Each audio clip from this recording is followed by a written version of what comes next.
नमस्कार, न्यूज 24 देख रहे हैं आप। आपके साथ मैं हूं रश्मि। तो पटना के बाद विपक्षी एकता की दूसरी बैठक बेंगलुरु में जारी है। सोनिया गांधी, मल्लिकार्जुन खड़गे, लालू प्रसाद यादव, नीतीश कुमार, सीताराम येचुरी, ममता बनर्जी, राहुल गांधी, अखिलेश यादव, हेमंत सोरेन, एमके स्टालिन और तेजस्वी यादव सरीखे विपक्षी दिग्गजों की टोली 2024 में बीजेपी को हराने की रणनीति बुन रही है। लेकिन बीजेपी का कहना है कि विपक्ष के पास ना तो नीयत है और ना ही नेता। 26 दलों के दिग्गजों ने बेंगलुरु में डेरा डाल दिया। विपक्षी एकता का सम्मेलन शुरू हो गया। 2024 में बीजेपी के खिलाफ चक्रव्यूह बनने लगा, लेकिन सत्ताधारी बीजेपी को ये बात नागवार गुजरी। पार्टी ने विपक्षी खेमे की नीयत पर सवाल उठाया, नेतृत्व का टोटा बताया, लेकिन खड़गे ने भी पूछ ही डाला, अगर पीएम मोदी इतने ही मजबूत हैं तो फिर 3 दर्जन दलों को किस बात के लिए बुलाया?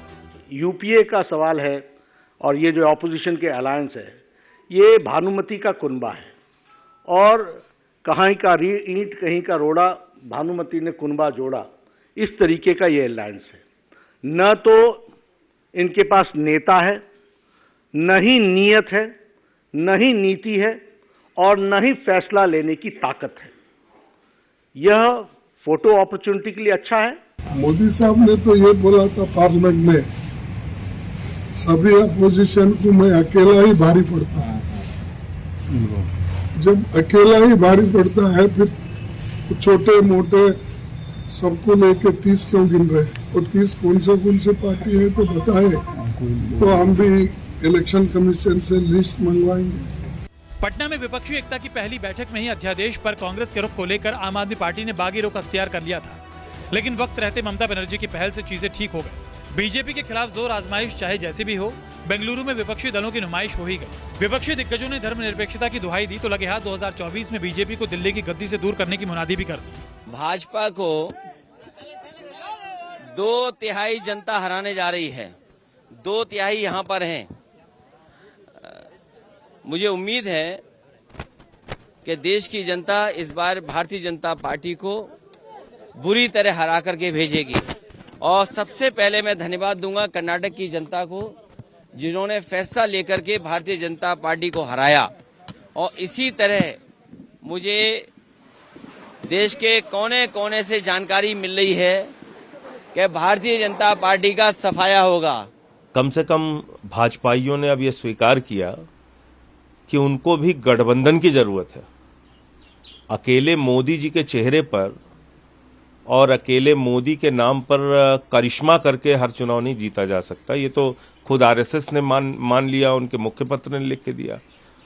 तो 2 गठबंधन के बीच में चुनाव होगा, एक बीजेपी का एनडीए का गठबंधन और जो दूसरा गठबंधन इनसे चुनाव लड़ने के लिए बनेगा। देश का जो चरित्र है, एक धर्मनिरपेक्ष जनतंत्र का गणराज्य, उस चरित्र को बरकरार रखना जरूरी है और उसे मजबूत करना है।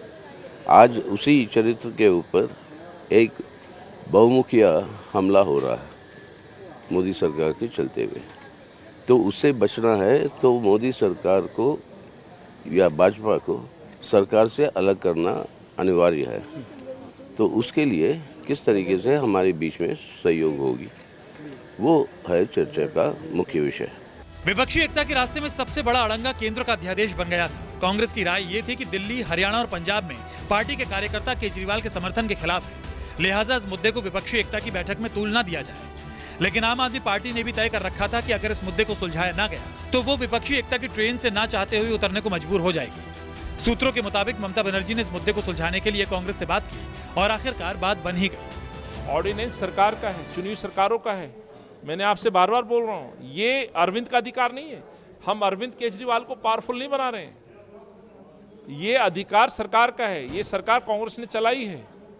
अरविंद को पावरफुल बनाने के लिए कांग्रेस पार्टी नहीं बैठी है, लेकिन किसी भी चुनी हुई सरकार को वो अधिकार कांग्रेस ने दिए हैं।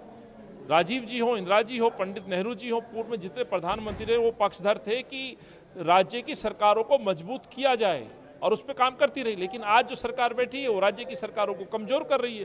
तो जब कमजोर करेगी तो कांग्रेस पार्टी उसका विरोध करेगी।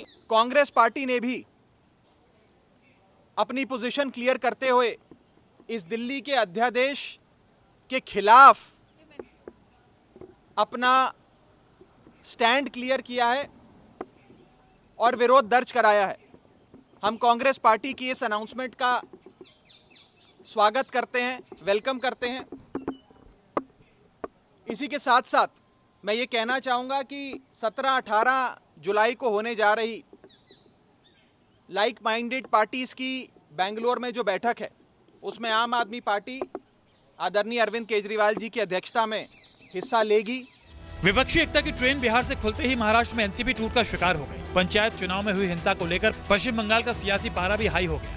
यही वजह है कि जैसे ही बेंगलुरु में ममता बनर्जी की तस्वीरें दिखी, बीजेपी आग बबूला हो उठी। कोलकाता की दिल्ली, मुंबई और पटना से ही बीजेपी पर पलटवार होने लगे। इस देश में आज जो तानाशाही, एकाधिकारशाही, मिसयूज ऑफ सेंट्रल एजेंसी का कारोबार चल रहा है, पैसों का खेल चल रहा है, उसके खिलाफ जो लोग देश को आगे लेकर जाना चाहते हैं, जो लोग देश में लोकतंत्र बचाना चाहते हैं, ऐसे प्रमुख राजनीतिक दलों की ये बैठक, जिसमें कांग्रेस से लेकर शिवसेना और एनसीपी तक लोग शामिल हैं। संदेश स्पष्ट है। संदेश इस देश की जनता को है कि आप चिंता मत करिए, परेशान मत होइए। आपके मुद्दे उठाने के लिए हम इकट्ठे हो रहे हैं, अपने अपने स्वार्थ को सब छोड़कर आ रहे हैं, ताकि लोगों की समस्याओं का हम निदान कर सकें। 9 साल में त्रस्त हो गए हैं लोग। सूत्रों की माने तो विपक्षी दल इस बैठक में सीटों को लेकर चर्चा करेंगे। ऐसा कोई फॉर्मूला निकालने की कोशिश करेंगे जिसमें एक राज्य में बीजेपी के खिलाफ विपक्ष का एक ही उम्मीदवार हो। हालांकि ये काम जितना आसान नजर आता है उतना है नहीं। दिल्ली से रमन कुमार के साथ प्रशांत गुप्ता, बेंगलुरु, न्यूज़ 24।